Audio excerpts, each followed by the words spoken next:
Sailing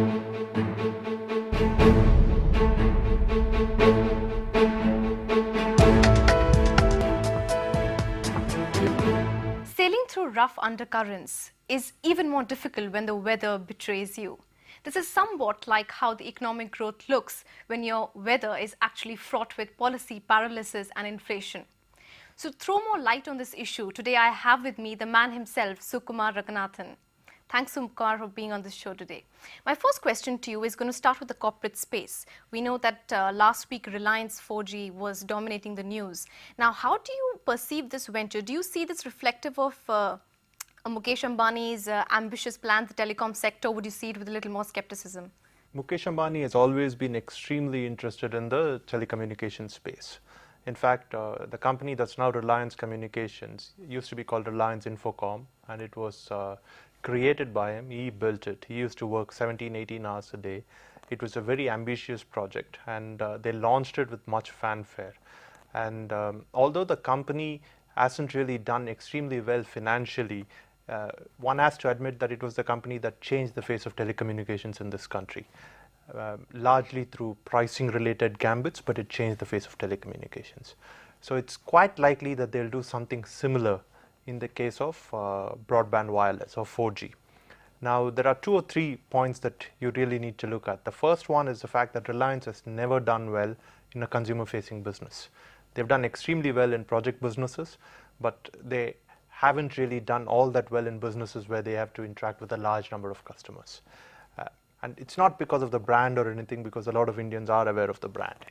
I think it's just the way their DNA is geared. And they'll really have to change that and prove that it can happen. It hasn't happened in the case of retail, where they're trying to now regain a lot of lost ground, but you'll have to see whether it happens. The second thing is really this whole spectrum play. Things are still very unclear. Ideally, this company would like to get spectrum in a certain frequency which is currently not available, which is the 700 megahertz frequency. Now, if that happens, it would put them at a distinct advantage when compared to their competitors. The third one is really the new telecom policy, another regulatory issue, which will allow companies that have licenses to offer broadband wireless services to also offer voice through VoIP. It won't be a game changer, but voice is the basic service that you'll need to offer. And finally, the important thing to look at is what device are they going to use.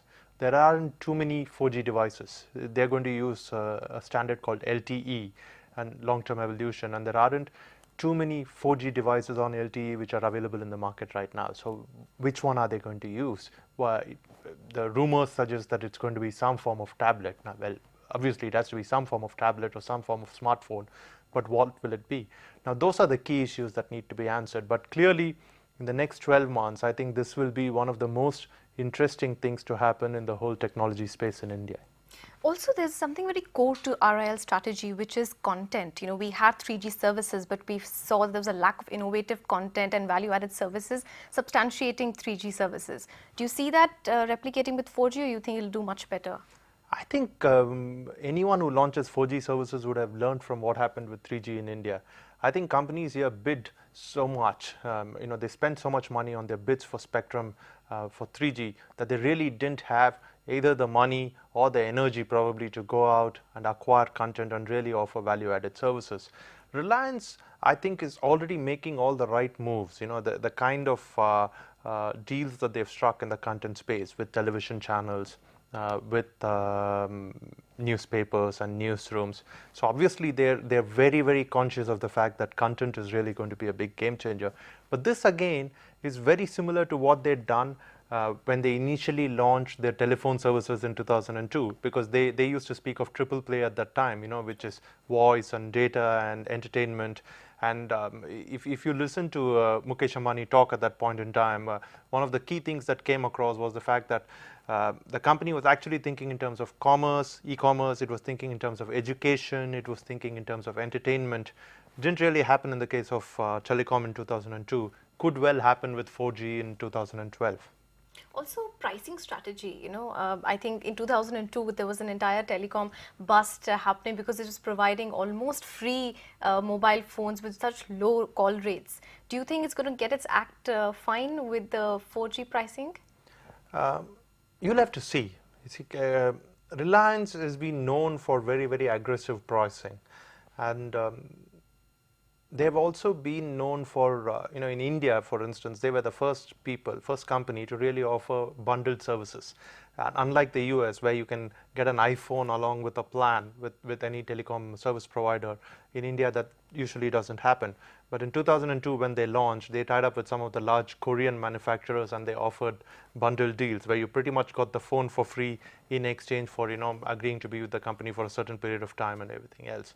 I have a feeling that they may do something similar to that, because what it would really do is increase penetration of broadband in this country. Penetration of broadband in this country is still very low.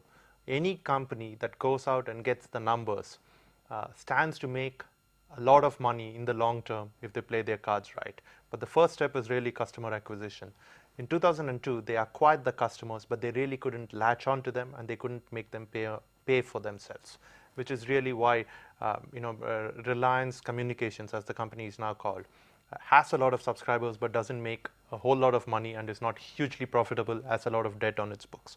So clearly, if they manage to get the customers in the first step and then make them pay for all the content, make them buy things using this, things could be different.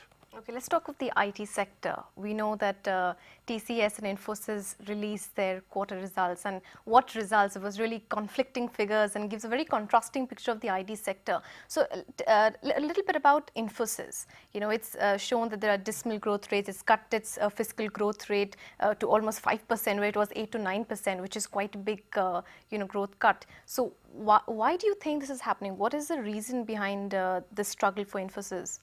See, I think you need to look at the larger picture. And the larger picture has got two or three elements to it, which I think have largely been drowned out by all this noise about Infosys and TCS and all the other companies in the sector.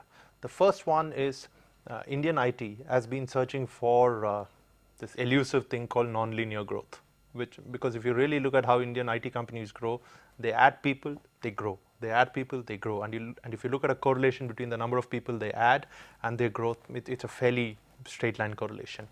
So clearly, these companies have to do something which will help them grow faster without really adding too many people. And it's not a great time to look for an alternative model, because in the last 10 years, you've heard lots of models. You've heard of transformative consulting services.